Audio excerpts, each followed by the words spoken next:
La crisi sanitària i social provocada per la Covid-19 ha fet trontollar la nostra societat també en relació als valors aplicats per poder donar resposta a l'emergència. La situació viscuda ha pujat els aspectes de salut i de supervivència per damunt sovint de la qualitat, fent-nos qüestionar aspectes d'ètica que fins ara no ens havíem plantejat. Per parlar sobre aquesta afectació de la crisi des d'una perspectiva ètica de serveis socials, avui hem convidat a la Begoña Román. La Begoña és experta en bioètica, professora al Departament de Filosofia de la Facultat de Filosofia de la Universitat de Barcelona i presidenta del Comitè d'Ètica dels Serveis Socials. Benvinguda, Begoña, al nostre cicle Reflexions de Futur. Un plaer de compartir amb vosaltres aquesta conversa. El plaer és nostre. Begoña, la primera de les preguntes seria la següent. Des de la perspectiva ètica, com afecta la crisi del coronavirus en l'àmbit dels serveis socials? Doncs l'afecta fins a les arrels, les afecta totalment, sacsejant el model, sacsejant les estructures, les metodologies, per tant, l'ha sacsejat per complet. Jo voldria remarcar en concret alguns aspectes. No per ordre d'importància, però sí potser perquè val la pena explicitar que aquests aspectes són cabdals. No és que sigui l'ordre d'importància, però sí que són cabdals. Començo per la presència. Hem hagut de fer tots un acompanyament a les persones i a les comunitats des de lo tele, medicina, teleassistència, i la presència s'està convertint en un luxe. Jo crec que més pot fer l'acompanyament de serveis socials és crear capacitats, apoderar, i moltes vegades la presència és el que senzillament en l'estat de cos present, no està mort, sinó estar-hi allà, està convertint a la persona en condicions de vulnerabilitat amb algú important que mereix ser atès en un espai i un temps totalment dedicat a ell.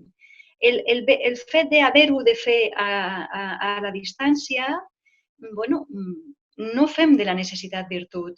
Durant un temps vam haver de passar de la presència a la teleassistència i, donada la necessitat, doncs no està malament aquesta tecnologia. Però ara no fem de la necessitat virtut, és a dir, sapiguem triar què tipus de vulnerabilitats, persones, històries mereixen que anem, ens desplacem, sortim dels despatxos i tornem a recuperar la presencialitat. No sigui que en nom de o bé comoditat o bé estalvi, no només de recursos, sinó d'energies, deixem a la persona sola, senzillament davant d'una pantalla o un telèfon, si és que els té, o sola perquè no és capaç de comunicar-se, per tant, com que no fa la demanda, no l'atendrem. Primer punt, no convertim la presència en un luxe. Aquest és un tema molt important, prioritzar què tipus de serveis caldrà ser-hi i estar-hi presentment. Segona, l'assistencialisme. El risc en qüestions de crisis profundes com les que està suposant aquesta pandèmia, tornar-hi a paradigmes d'assistència que van fer un gran esforç per no caure amb ells, d'assistencialisme. El paradigma ha de ser de drets, no hem de crear humiliacions, de cues, la gent fent un banc d'aliments des de la més bona voluntat, però no, hem de procurar. És un paradigma de drets, és un paradigma de polítiques públiques, de rendes bàsiques i d'autonomia de les persones, no paternalisme, no assistencialisme. Una altra tercera característica, molt ràpidament, és no fem experiments d'espontaneïtat, de que ara molta ciutadania té ganes de fer voluntariat, d'ajudar, que està molt bé i és molt important, però cal professionalització i, per tant, no ocurrències, no bona voluntat, sinó molta organització, professionalització, posant de relleu el professionalisme de les ciències humanes i socials i, per tant, del treball social, de la psicologia social, de l'educació social. Estar-hi molt atents a les noves formes de vulnerabilitat, de col·lectius que no tenen lobby, com són els adolescents, com són els nens, que no vindran reclamant els seus drets ni se manifestaran. Per tant, una mirada molt atenta per part de serveis socials per detectar silencis i absències reivindicatives de lobbies, si és que podem parlar de més o menys lobbies en l'àmbit social. I, per últim, cabdal, prioritats. És a dir, són recursos limitats, continuaran sent-ho i, per tant, caldrà establir prioritats. En el seu dia ho van haver de fer els UCIs, aquí posem respiradors, qui entra, qui no entra, qui se queda a casa, qui està en una habitació a la sala o a la UCI. Als serveis socials haurem també de fer protocols de prioritzar. I quan dic prioritzar no només me refereixo a donar recursos, sinó a què tipus de recursos. I el recurs fonamental, si és que és un recurs, insisteixo, és la presència. I saber molt bé també a l'hora de prioritat el temps que dediquem, les energies que dediquem i les llistes d'espera que generem. Aquí cal fer una reflexió profunda. Com veu, l'afecta al moll de l'os dels serveis socials. Quins són els valors que les administracions haurien d'aplicar en relació a les mesures preses al llarg de la crisi i les que es prendran? Mira, jo crec que el primer valor és precisament la moneda de cara i creu de l'autonomia i la vulnerabilitat de les persones en els seus contextos. És a dir, la vulnerabilitat ha de ser la prioritat. Indubio pro vulnerable, diria jo, similar a l'indubio pro reo, no? En cas de dubte, prioritzem lo vulnerable. És a dir, siguem capaços de gestionar millor la detecció de la gent en condicions de molta vulnerabilitat, no?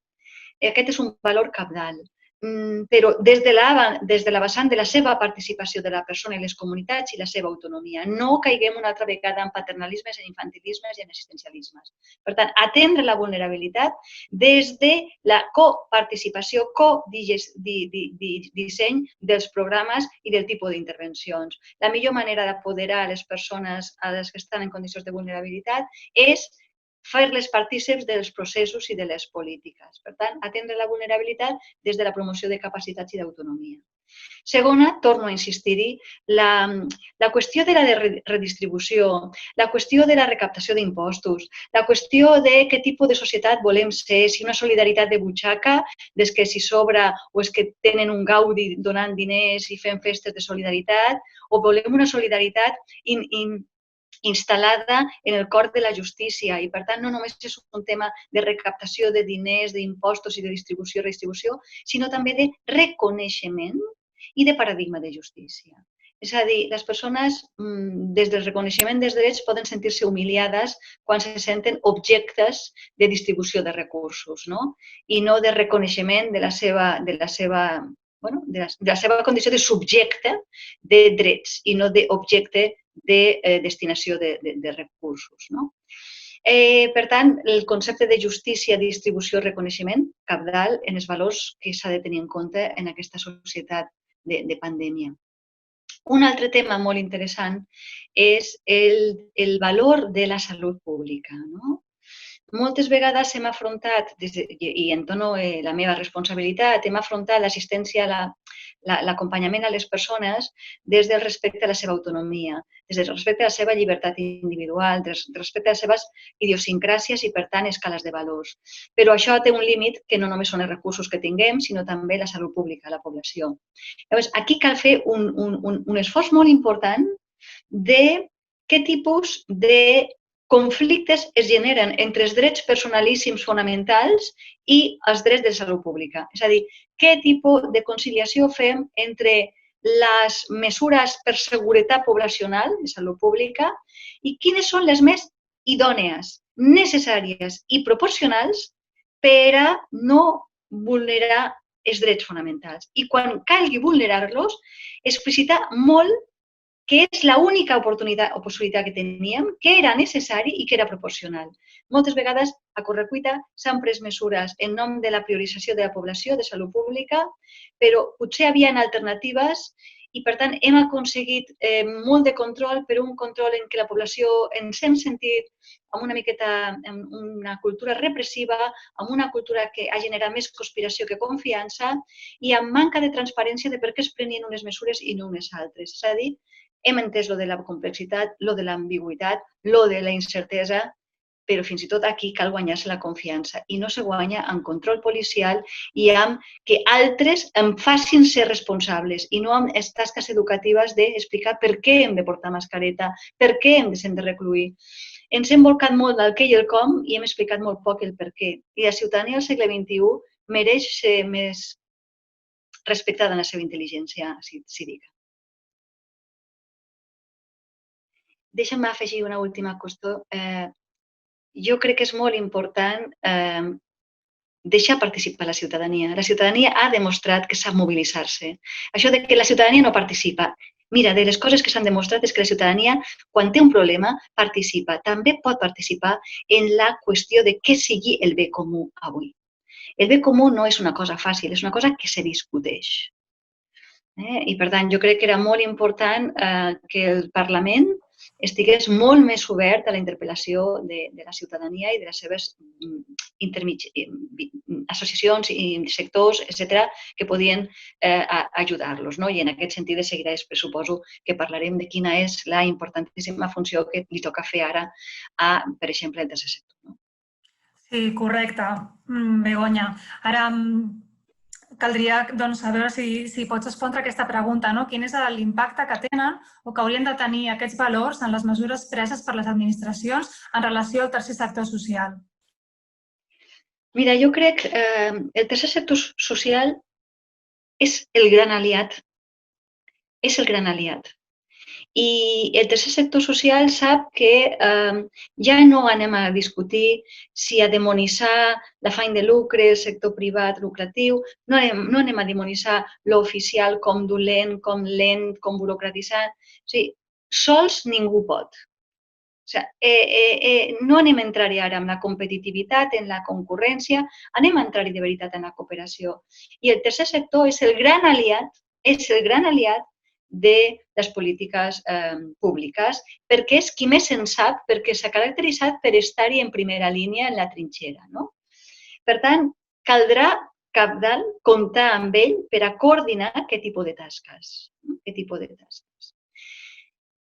A més, per l'experiència que té. És a dir, en aquestes qüestions d'emergències i de persones en condicions de vulnerabilitat, el tercer sector porta molt de temps amb professionals i, per tant, té ull social, quan cal també ull clínic, perquè el social i el sanitari no estan tan dividits, però és el que més en sap per el seu ull, per la seva experiència, però també pels seus coneixements, perquè el tercer sector social s'ha procurat també d'un bagatge de coneixements, d'un bagatge de reflexions sobre les ciències humanes i socials. No és només una qüestió d'assistència, és també una qüestió de transferència de coneixements de lo que hem après i del que s'està estudiant. Per tant, acadèmia, tercer sector lucratiu i polítiques públiques han de coordinar-se molt millor.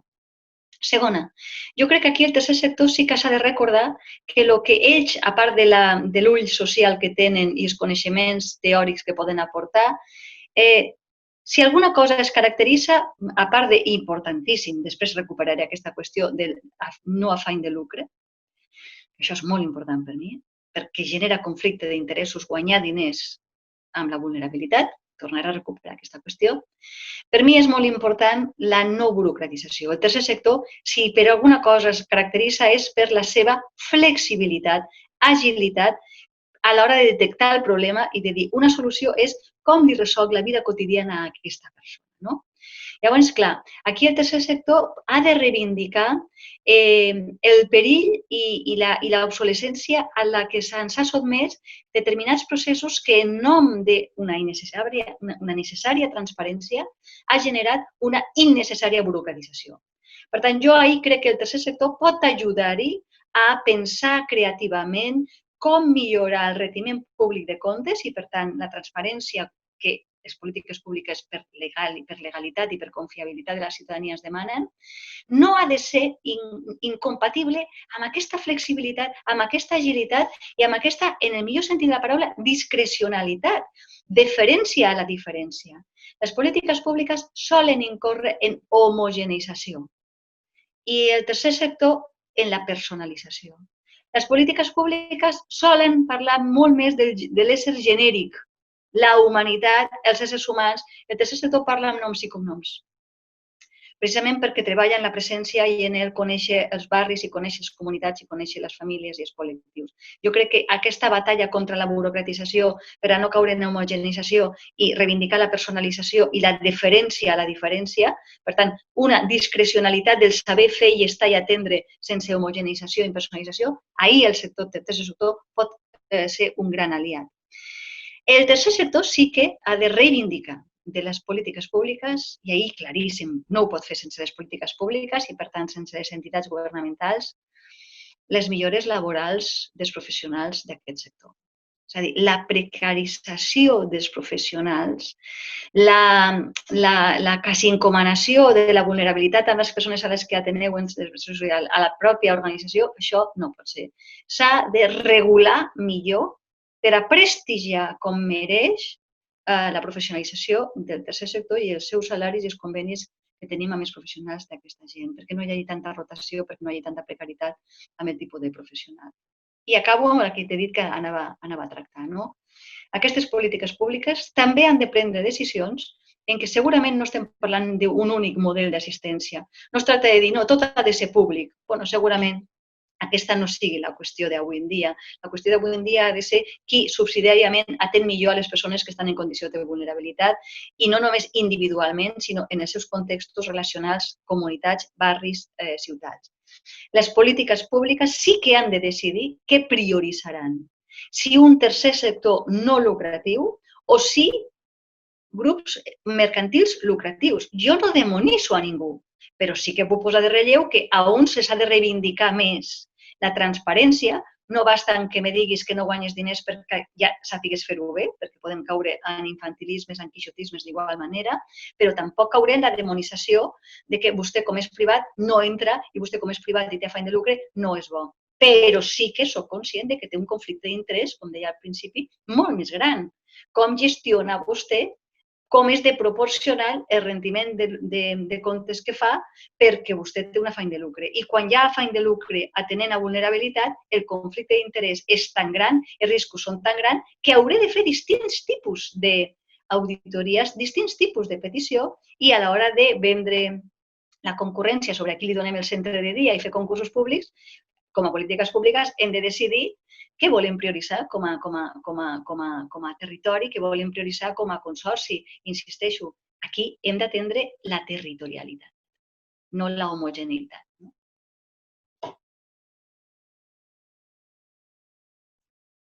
Moltes gràcies, Begoña, per regalar-nos aquesta reflexió magistral sobre la importància de l'ètica en l'acompanyament a les persones i el paper del tercer sector com a experts en aquesta atenció. Seguirem reflexionant plegats. Moltíssimes gràcies. Molt bé. A vosaltres, a disposar. Molt bon dia, Anna. Molt bon dia, Begoña.